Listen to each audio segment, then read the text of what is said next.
for all intents and purposes, was a complete surprise to the Allies, almost everyone. And that's why it's going to be the costliest battle for America in World War II. We're going to suffer almost 90,000 casualties in the Battle of Bulge. 17,000 of those will be killed outright.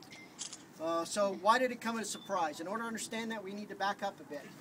And we need to even go further than the Normandy invasion in D-Day. In 1943, the Allies met in Quebec, Canada, during the Quadrant Conference. Prime Minister Mackenzie of Canada, our President, and Winston Churchill. And three things are decided during that conference. There will be an invasion of Europe. That invasion will take place in France. But in 1943, it's called Operation Sledgehammer. And it has Operation Hammer to the north with an army attacking into Normandy. And on the very same day, Operation Anvil in the south with another army. So attacking Germany, attacking France on both sides. Hammer, Anvil, hope to crush the German army between them. That's the plan in 1943. Commanders are chosen. The 1st Army is chosen to invade Normandy, and the 7th Army is chosen to invade the south of France. However, as we get close to June 1944, it becomes very apparent to us that we cannot conduct 2 amphibious landings on the same day because our Navy just simply isn't large enough. Because again, remember, we're fighting a war in the Pacific as well.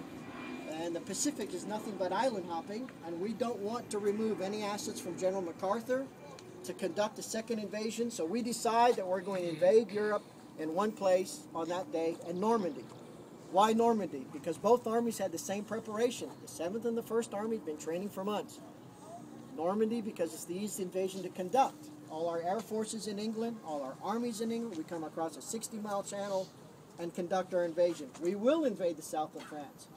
About 6 weeks later, it's going to be a lot more complicated. We're going to come from 10 different countries, 3 different continents. So we invade Normandy.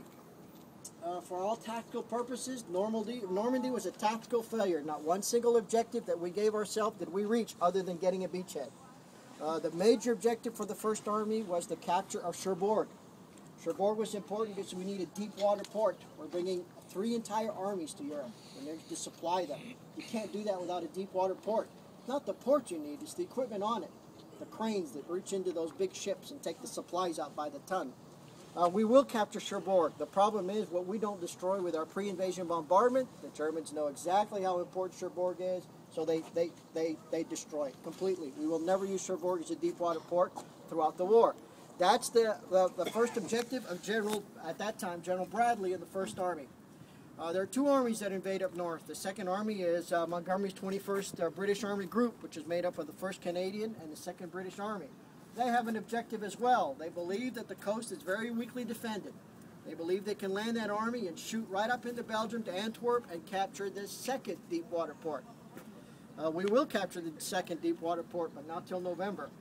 And so from June to August, the army hardly moves at all. In August, we're at the Falaise Gap. We're not moving very far. We're not moving very far because we can't supply the army we put on the ground. For the most part, the first few weeks they do well, but they're fighting with what came in their backpack. After that, they're waiting for supplies. It's just not working very well. We need a deep water port. We need one bad. And then we add a problem to that in August when the 2nd phase of the Normandy invasion hits and General Patton brings his 3rd Army. Now we've got 3 complete armies that we can't supply very well.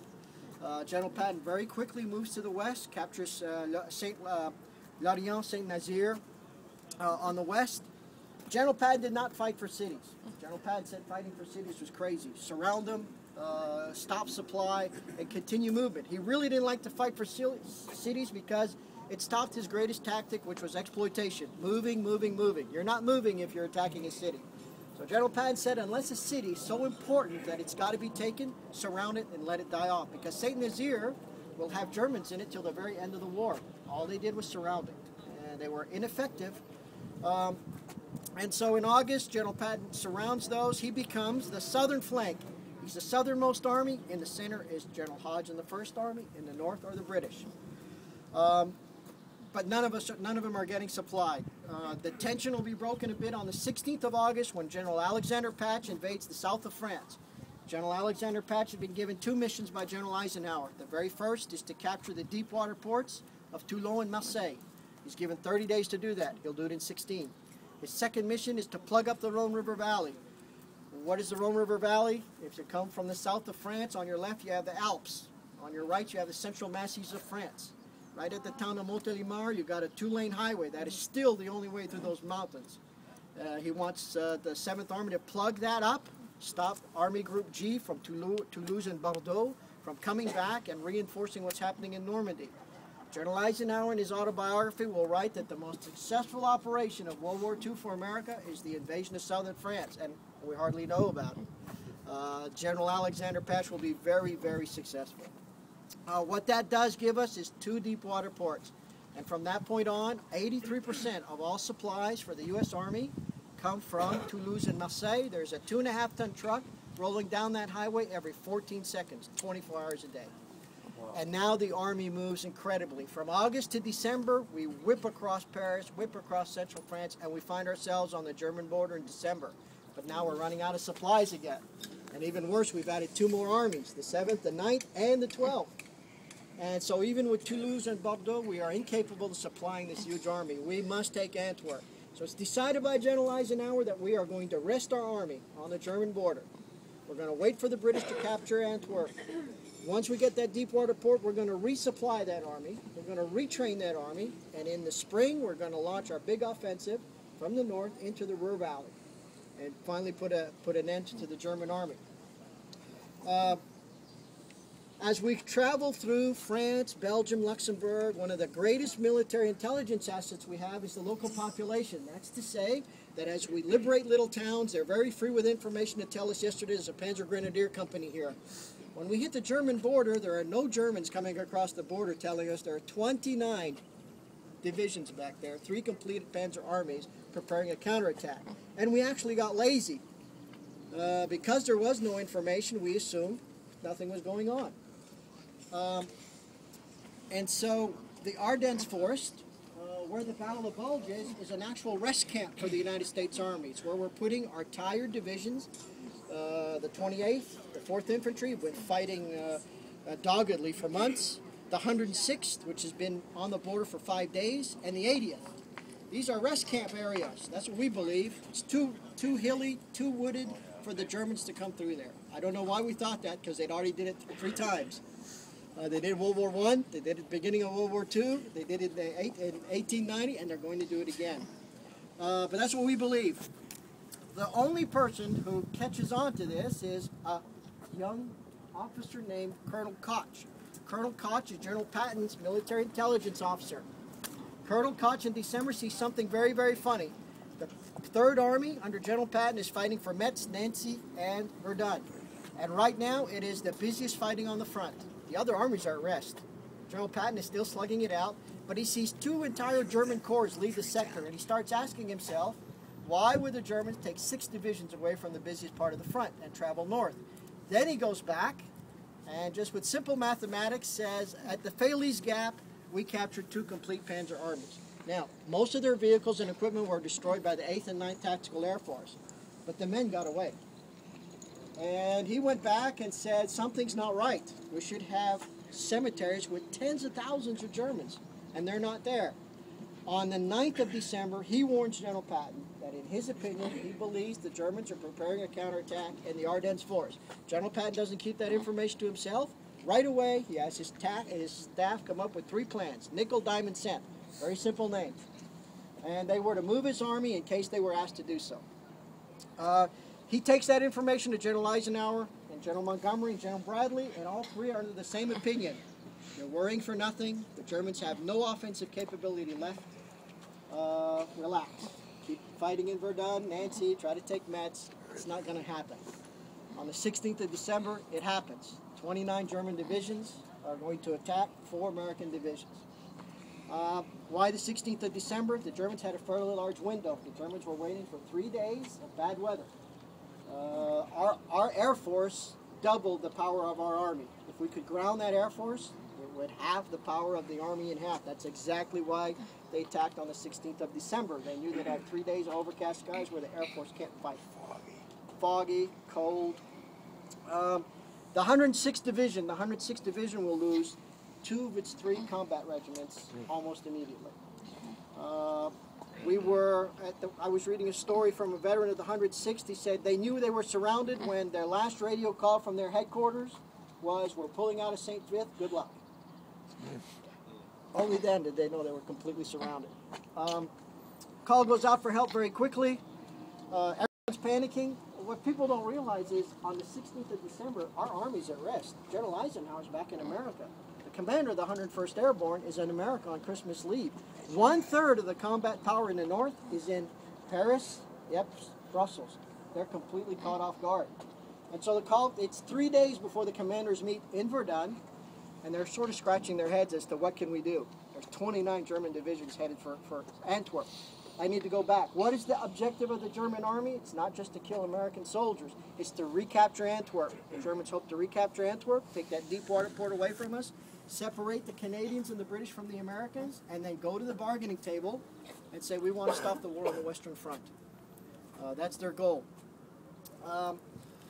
The commanders meet in Verdun, and right away the 2 regiments that are in Paris from the 101st Airborne are put on trucks, and they're sent to Bastogne, and within 2 hours they're going to be surrounded by the 5th Panzer Army. The second person to respond to the call for help is General Patton.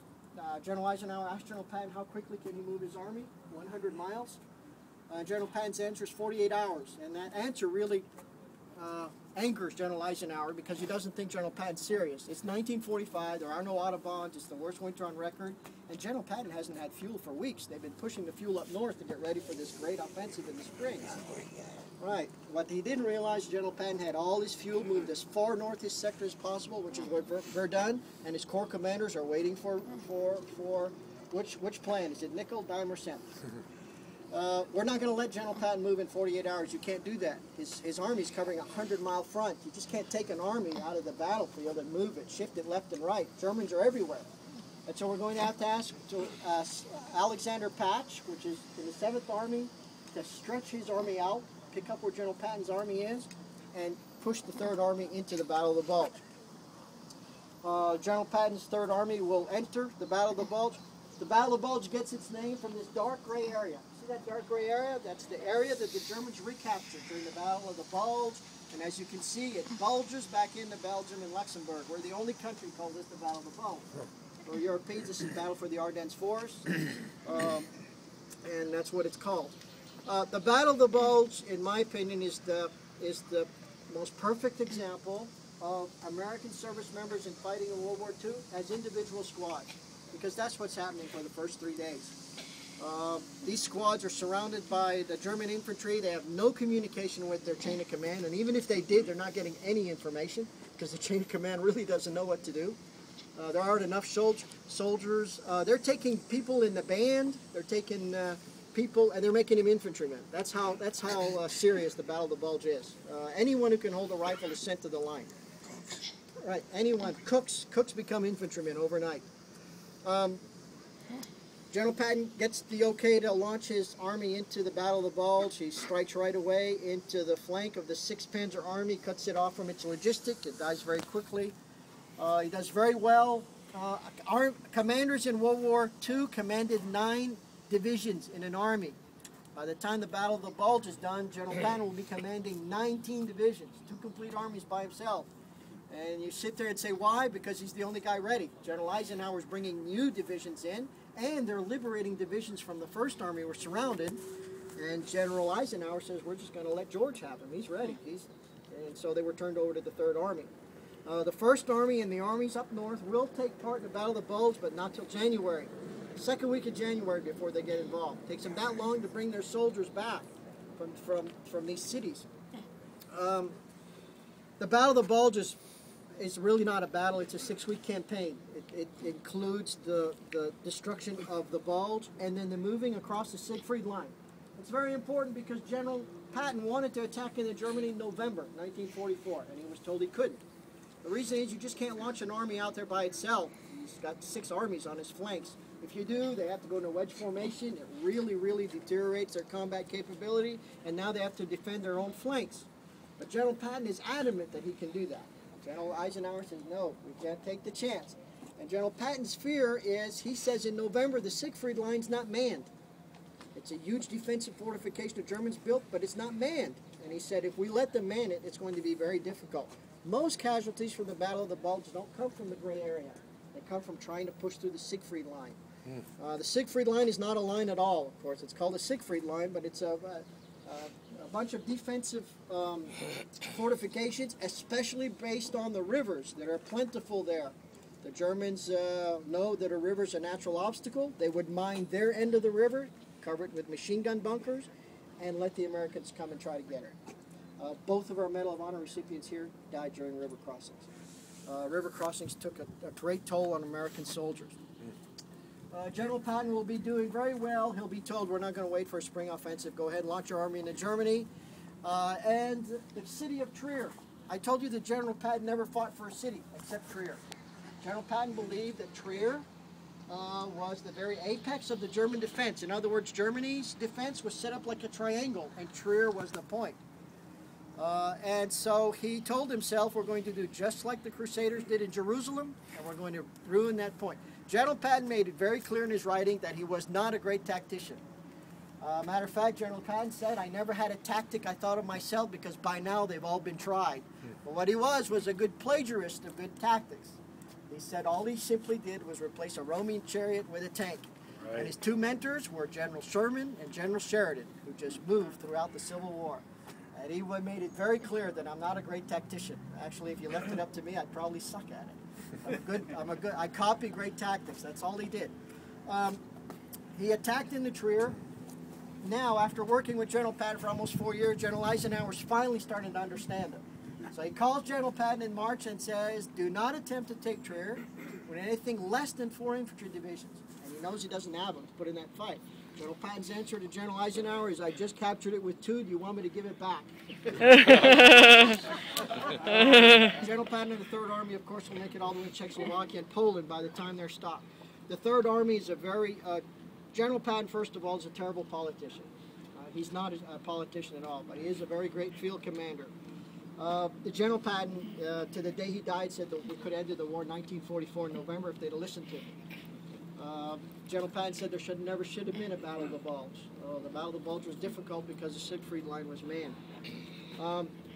General Patton had a lot of very peculiar things. General Patton would tell his commanders that if they have a soldier who is awarded the Medal of Honor and lives through it, they should send him back to America.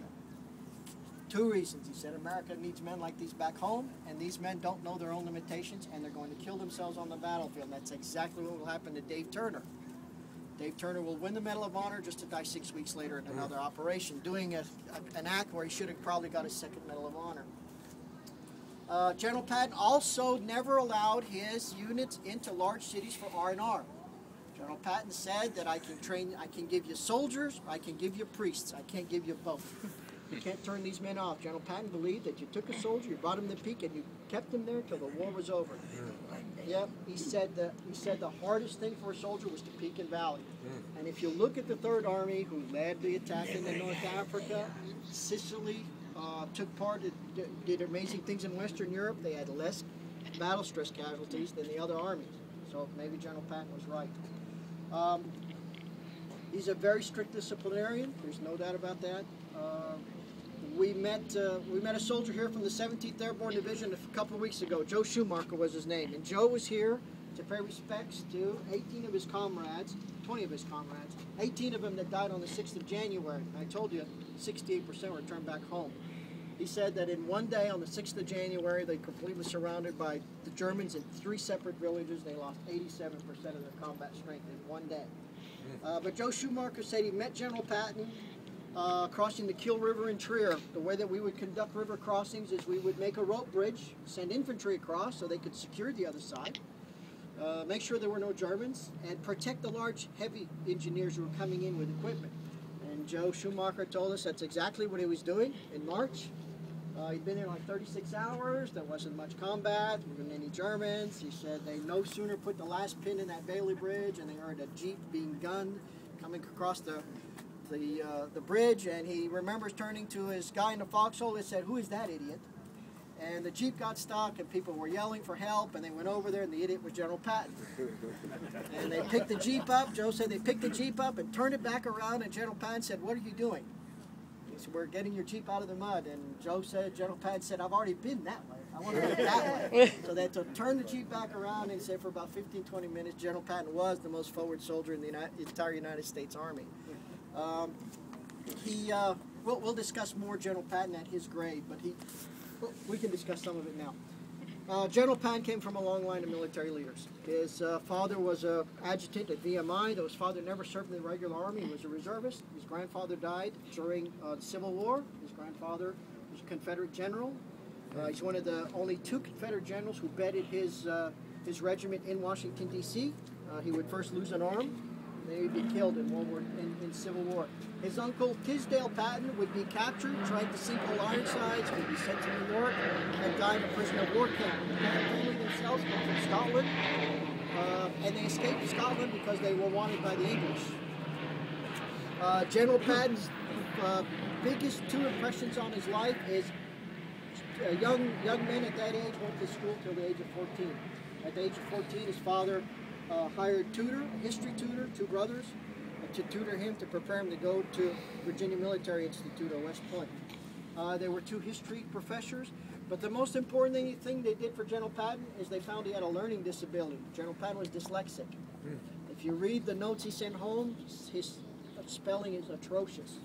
What they did once they found out his learning disabilities, they taught him how to plan. They made him plan everything from what he wore in the morning, when he ate breakfast, and he became an incredible planner.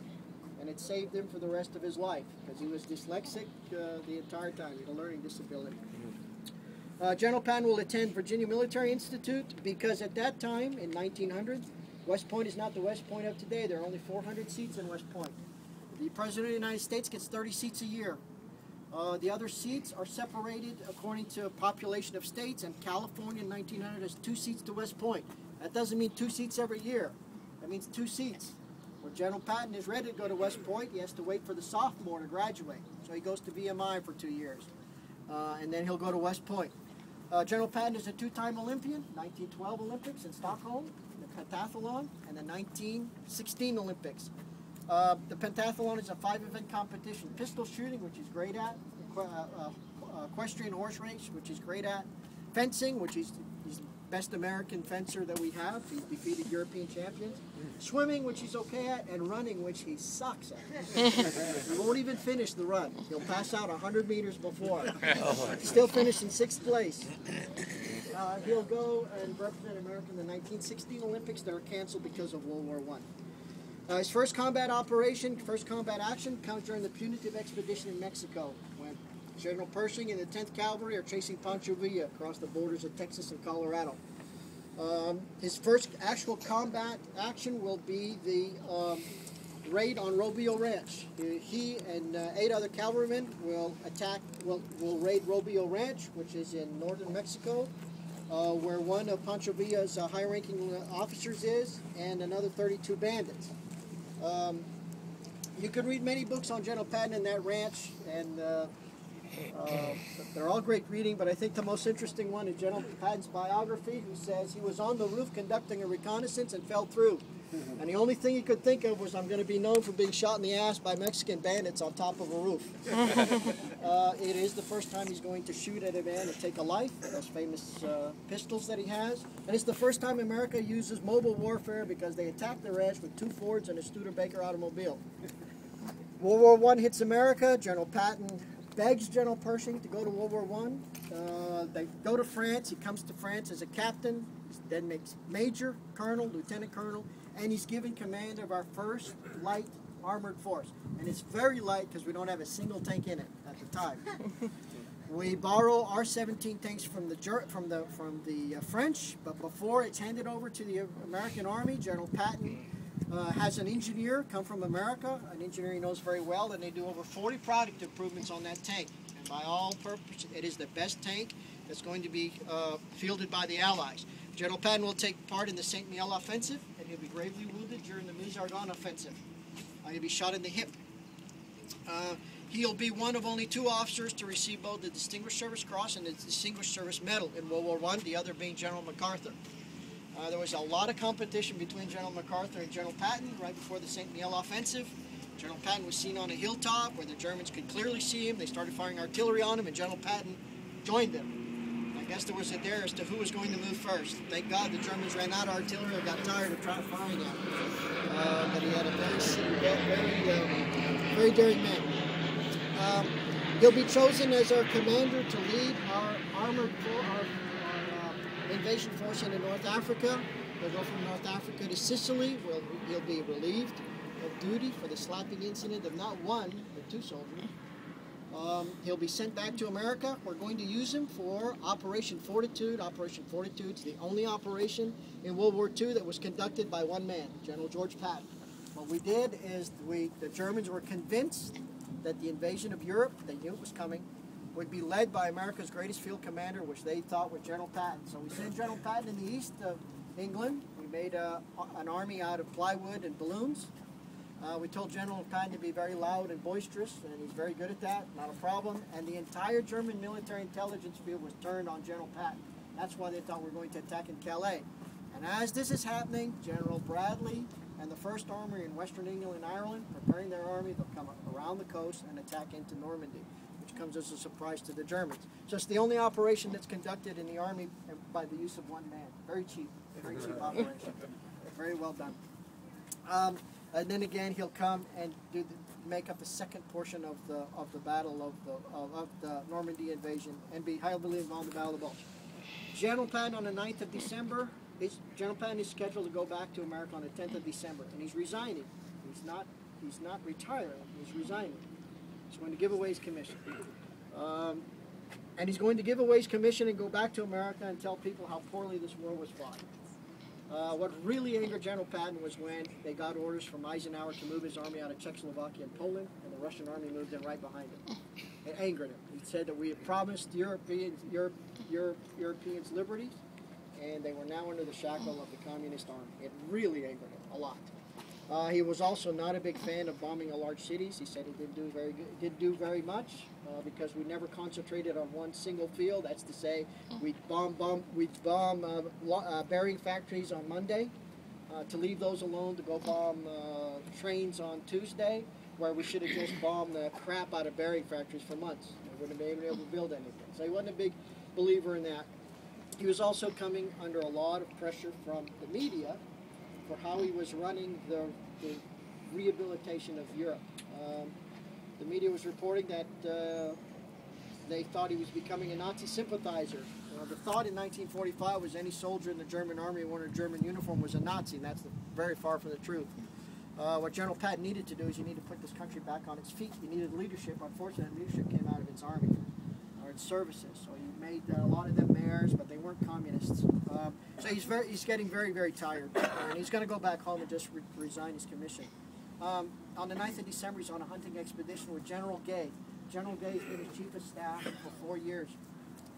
They're in Mannheim. They're coming back from their hunting expedition in their sedan. His head is out the window, and he's commenting to General Gay how sad the countryside looked with bombed buildings and steel carcasses of vehicles. And as his head is out that window, they strike a 2.5-ton truck who cuts them off at very low speed. There's 6 people involved in the accident. He's the only one hurt. His head is brought forward. He hits the sidebar of the window, and he breaks his neck. He's paralyzed from the shoulders down. Right away, he knows he's in trouble because he tells General Gay he can't feel his hands. He's taken to Mannheim and then shipped to Heidelberg, where the largest military hospital at the time is. His wife Beatrice will be told in America, and she'll come from America with the best neurosurgeons in America, and they're unable to save him. He'll die from pulmonary embolism, pneumonia, laying on his back too long. When he's on his deathbed, he makes the request from his wife to be buried in a cemetery overseas with his soldiers. His wife is given 2 choices, Luxembourg American Cemetery or Saint-Avold in France. She chooses Luxembourg. Where you see General Patton is buried today is not where he was buried initially. General Patton is buried in our Plot I, which is right by the wood line down there. Our problem is, in 1945, the very first year he's here, he has tens of thousands of visitors who are walking across 3 plots to visit him, and they're desecrating some of the other sites. So it's decided by the American Battle Monuments Commission that we need to move General Patton further up so people don't have to travel so far, and preferably next to the road. Where plot marker B is, there's a blank space there where 6 crosses are missing. Our intention is to bury General Patton there.